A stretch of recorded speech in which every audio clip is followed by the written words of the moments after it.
प्रदेश में विधानसभा चुनाव जब आते हैं तो अलग अलग मुद्दे होते हैं, लेकिन एक मुद्दा तो हमको लगता है किसी भी कोई चुनाव हो या ना हो, और वो मुद्दा होता है शिक्षा का और उसके बाद रोजगार का।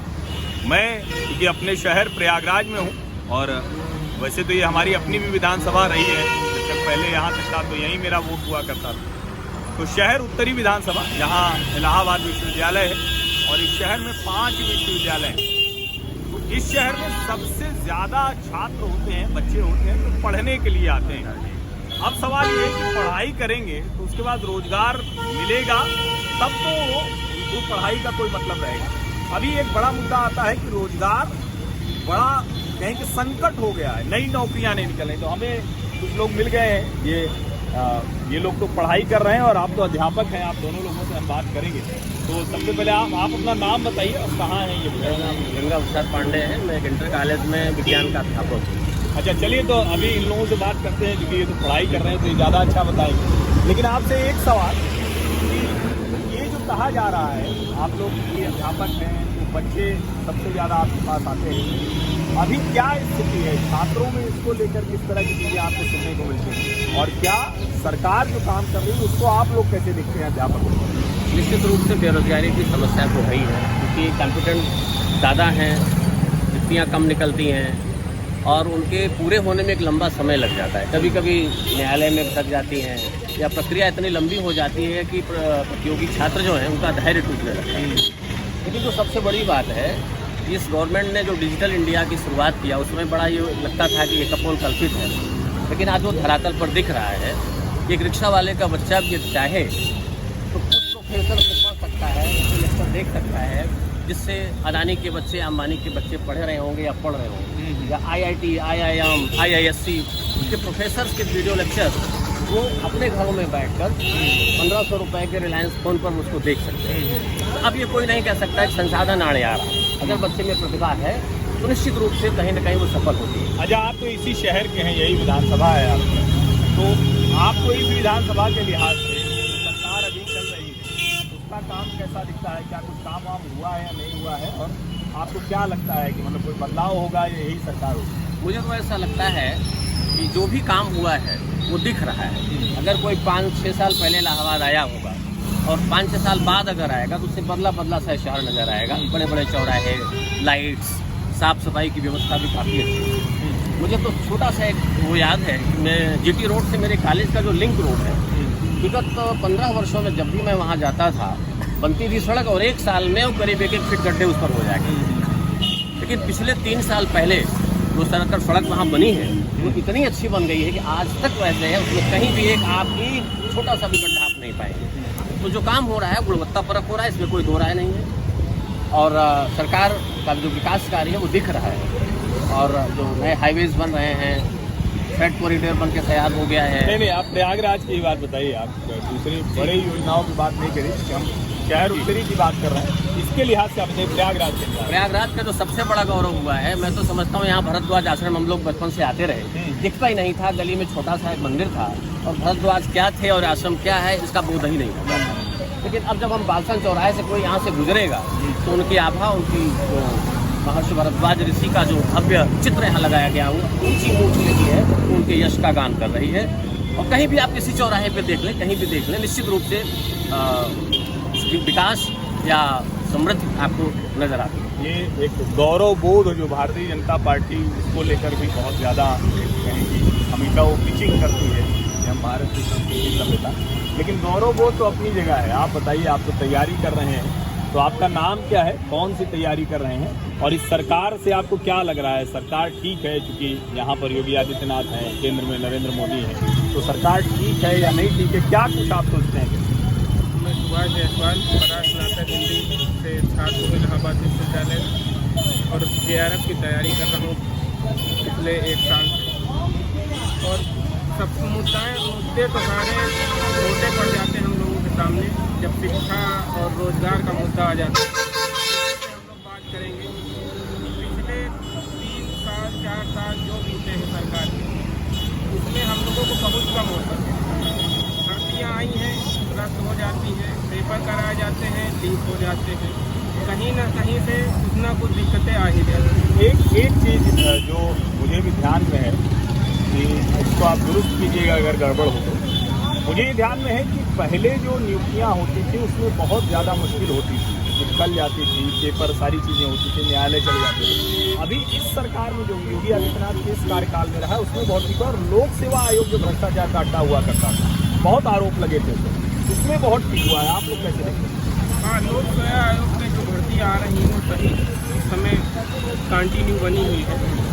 और लेकिन जैसे टीचर शिक्षक भर्ती है, प्राथमिक शिक्षक भर्ती है आई तो, लेकिन इसमें अब बहुत लेट कर रहे हैं। लग नहीं रहा है कि 80 साल ये लोग अपनी सरकार में करा पाएंगे। एक चुनाव का मुद्दा बना दिए हैं कि हाँ प्राथमिक शिक्षा भर्ती हम करा देंगे 51,000 70,000, लेकिन वो माहौल बन नहीं पा रहा है कि करा पाएंगे, क्योंकि आचार संहिता लगने वाली है 28 नवंबर को। ये लोग पेपर की डेट रखते हैं। अच्छा। और वो उसमें भी बहुत सारे पेपर क्लैश हो रहे हैं, डेट उनकी यूपीएससी और लोक सेवा आयोग वाले पेपरों से।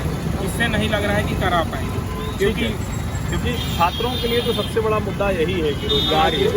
और रोजगार निश्चित तौर पर बड़ा मुद्दा है, मुझे लगता है किसी भी सरकार के। लेकिन एक और बदलाव हुआ है, सरकारी नौकरियां तो उस तेजी में कभी नहीं बढ़ी। वो अटल बिहारी वाजपेयी के शासनकाल के बाद भी घटने लगी, मनमोहन सिंह के भी 10 सालों के शासन में घटे और अभी भी घटे। लेकिन एक चीज़ है कि दूसरी जगह मौके बहुत आ रहे हैं, तो क्या उनको आप लोग देखते हैं या उनको देखते हैं?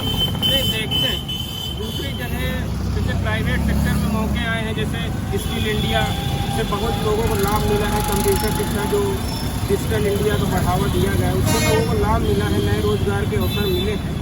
लेकिन वो छोटे स्तर जो आदमी चाह रहा है, लड़के चाह रहे हैं, उस स्तर के नहीं मिल पाते। बहुत सारे इलाहाबाद में कम से कम 10-20 लाख लड़के होंगे, उसमें से हर साल लगभग 50,000 लड़के निकलते होंगे और फिर 2-3 लाख आ जा रहे हैं। मतलब संख्या बढ़ती जा रही है, तो रोजगार के अवसर कम होते जा रहे हैं। और निश्चित तौर पर ये सबसे बड़ा मुद्दा है। एक बात लेकिन बताइए कि रोजगार के अलावा अगर दूसरे मुद्दों पर करें तो आप लोग किसी छात्र हैं, प्रतियोगी परीक्षाओं की तैयारी कर रहे हैं, नौकरी करेंगे, कल चलाएंगे, तो आपको क्या लगता है कि दूसरे मुद्दे हैं रोजगार के अलावा, उन मुद्दों पर इस सरकार ने कैसा काम किया? कुछ मुद्दों पर तो अच्छा काम किया है, जैसे डिजिटल इंडिया है, स्किल जो कौशल विकास वाला है, उस पर अच्छा काम किया है। जो गुणवत्ता आई है, जैसे सर ने भी बताया है, उन सब में तो बहुत अच्छा काम किया है। कुछ चीज़ें हाँ देखेंगे कि जैसे एक ही पक्ष को लेकर चलना, हिंदुत्व को बढ़ावा देना, ये सरकार ने थोड़ा ज़्यादा दिखा है। जैसे यहाँ प्रयागराज में ही मतलब बहुत ही ज़्यादा बढ़ा दिए हैं, अन्य शहरों में उतना डेवलप नहीं किया। मतलब सबको बराबर लेके चलना चाहिए, कहीं पे कम विकास, कहीं पे ज़्यादा विकास। जहाँ ज़्यादा प्रचार होने का लग रहा है कि यहाँ हम ज़्यादा प्रचार करेंगे तो फ़ायदा मिलेगा, वहाँ ज़्यादा प्रचार कर देना। कुछ शहरों में, छोटे शहरों में काम ही न करना, जैसे हम रायपुर जिले के हैं तो वहाँ काम ही नहीं होना सरकार, क्योंकि नहीं। लेकिन ये बताइए, आप तो रायबरेली से हैं, आप तो देश के तथाकथित तौर पर जो लंबे समय से प्रथम परिवार रहा, और संयोग से आप जहाँ खड़े हैं यहाँ प्रथम परिवार का जन्म हुआ है, पैदाइश इसी शहर से हुई। तो न तो इस शहर को कुछ उन्होंने दिया, न उस शहर को दिया। लखनऊ से आते हैं तो एक फिरोज गांधी वाला इंस्टीट्यूट जाता है, और एक आध कुछ और चीज़ें हैं, जो चीज़ें आई वो चली गई। अब सवाल ये है कि आपके सांसद आपका सोनिया गांधी जैसा हो, इस समय बगल में राहुल गांधी जैसा हो, उसके बावजूद विकास नहीं होता है। और अब रायबरेली में अगर कहें तो एम्स वहाँ आ रहा है, हर शहर में मेडिकल कॉलेज आ रहा है, इसमें चाहे छोटा हो बड़ा हो। तो ये चीज़ें तो मुझे बहुत सी ऐसी दिखती है जो लगभग इक्वल हुआ है। वरना तो पहले होता था कि मायावती हैं तो नोएडा के आसपास का हो जाएगा, मतलब अपने ये मुलायम सिंह यादव हैं तो इटावा से कहीं हो जाएगा। तो ये आपको नहीं दिखता है कि ऐसा नहीं है? मतलब अगर प्रयागराज हुआ है तो काशी, मथुरा, अयोध्या जो धार्मिक स्थान के हैं, और दूसरी जगहों पर भी होता है। बिल्कुल होता है।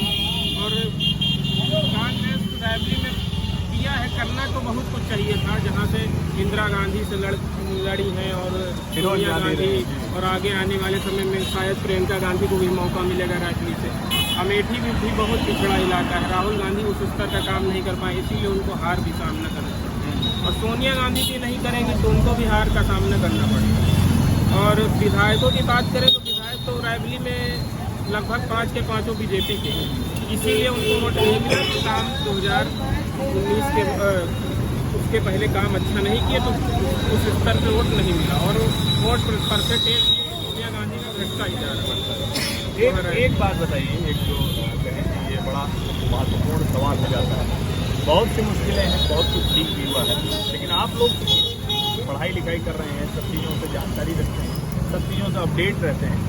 देश के सामने जिस तरह की मुश्किलें हैं, उसमें जो मुद्दे दिखते हैं, मसले दिखते हैं, आपको लगता है कि ये सरकार रहेगी तो ज़्यादा आसानी से हल करेगी या कोई दूसरी सरकार होनी चाहिए? कुछ मुद्दों पे तो अच्छा काम करेगी सरकार। बहुत सारे मुद्दे हैं जो जिन पे अच्छा काम किया है और उन पे अच्छा काम करेगी। जैसे पारदर्शिता, हाँ कुछ हद तक है।